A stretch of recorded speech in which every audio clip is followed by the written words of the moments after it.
Dalam kupasan kali ini, kita akan lihat semula satu episod yang paling getir dalam sejarah Malaysia, iaitu Zaman Darurat. Ia bukan sekadar satu perang 12 tahun menentang komunis, tapi ia adalah satu konflik yang telah menempa negara kita menjadi apa yang kita kenali hari ini. Persoalannya, macam mana semua ini bermula? Macam mana 3 butir peluru di sebuah ladang getah yang terpencil boleh mencetuskan perang saudara selama 12 tahun? Nampak macam tak masuk akal kan? Segalanya bermula pada 16 Jun 1948 di Sungai Siput, Perak. 3 das tembakan dilepaskan. 3 nyawa pengurus ladang Eropah melayang. Dan tindakan ganas inilah yang menjadi percikan api kepada konflik yang mengubah tanah Melayu selamanya. Jadi, inilah dia. Kisah darurat Tanah Melayu. Sebuah konflik yang sangat berdarah, penuh dengan pengorbanan, tapi di penghujungnya, ia sebenarnya yang melahirkan sebuah negara bangsa yang kita diami sekarang. Okey, untuk kita betul-betul faham konflik ni, kita kena faham dulu apa yang menjadi puncanya.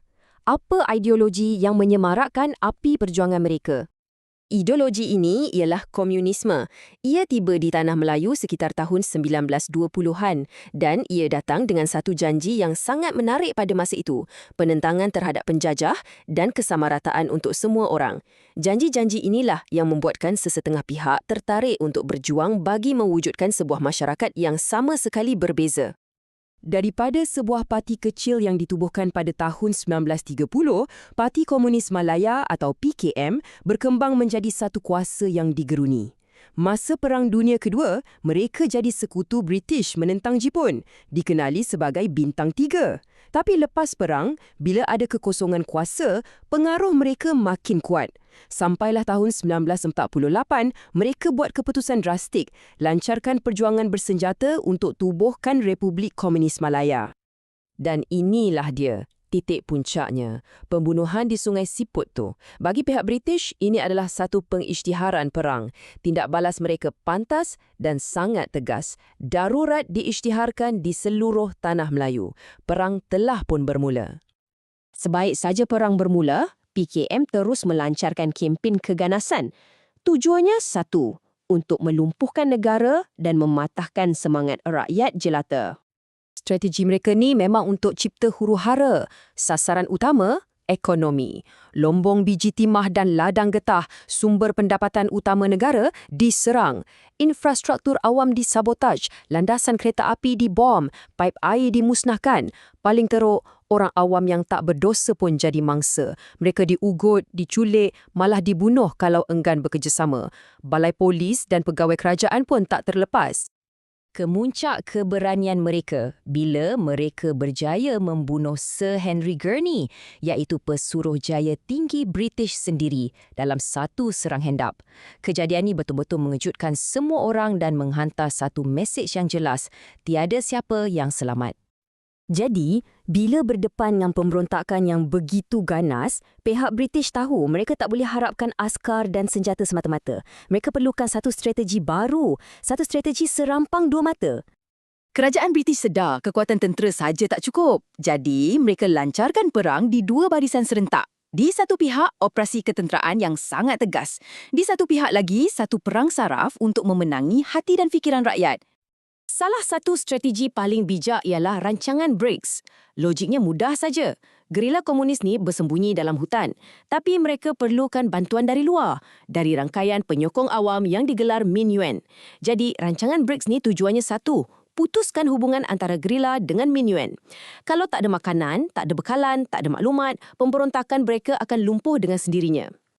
Dan skala rancangan ni memang besar-besaran. Kita bercakap tentang lebih 423,000 orang awam. Kebanyakannya orang Cina yang tinggal di pinggir hutan dipindahkan secara paksa ke penempatan baru yang dikawal ketat. Inilah yang kita kenali sebagai kampung baru. Langkah drastik ni bukan saja mengubah taktik perang, tapi ia mengubah landscape demografi tanah Melayu secara kekal. Kemudian, datang pula Sir Gerald Templer pada tahun 1952. Dia yang mempopularkan frasa memenangi hati dan fikiran. Dia betul-betul faham yang askar boleh bunuh komunis, tapi mereka tak boleh bunuh ideologi komunisme. Untuk menang, kerajaan perlu tawarkan sesuatu yang lebih baik dan menangi kesetiaan rakyat.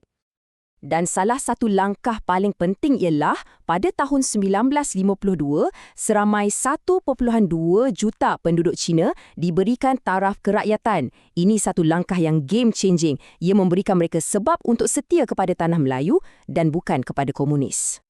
Okey, sekarang kita masuk ke fasa terakhir. Fasa di mana, secara ironiknya, konflik yang kejam ni sebenarnya telah mempercepatkan kelahiran sebuah negara baru yang merdeka. Pernah ada cubaan untuk berdamai dalam rundingan baling pada tahun 1955, tapi ia gagal. Kenapa? Sebab kedua-dua pihak ada vision yang sangat berbeza untuk masa depan negara. Kerajaan yang diwakili Tunku Abdul Rahman mahu PKM letak senjata. PKM pula yang diwakili Chin Peng mahu diiktiraf sebagai parti politik yang sah. Memang tak boleh jumpa jalan tengah. Dan di sinilah perkara paling menarik berlaku. Walaupun rundingan damai gagal, laluan ke arah kemerdekaan tetap berjalan. Malah ia semakin laju. Kemenangan besar Parti Perikatan dalam pilihan raya 1955 menunjukkan rakyat mahukan demokrasi, bukan komunisme.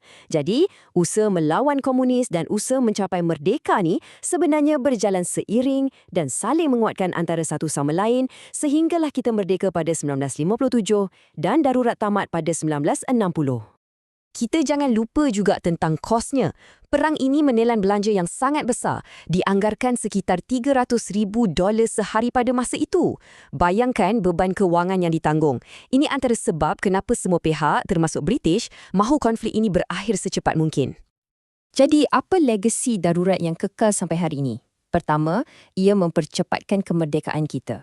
Kedua, ia membawa kepada penubuhan parti politik seperti MCA sebagai alternatif kepada komunisme untuk masyarakat Cina.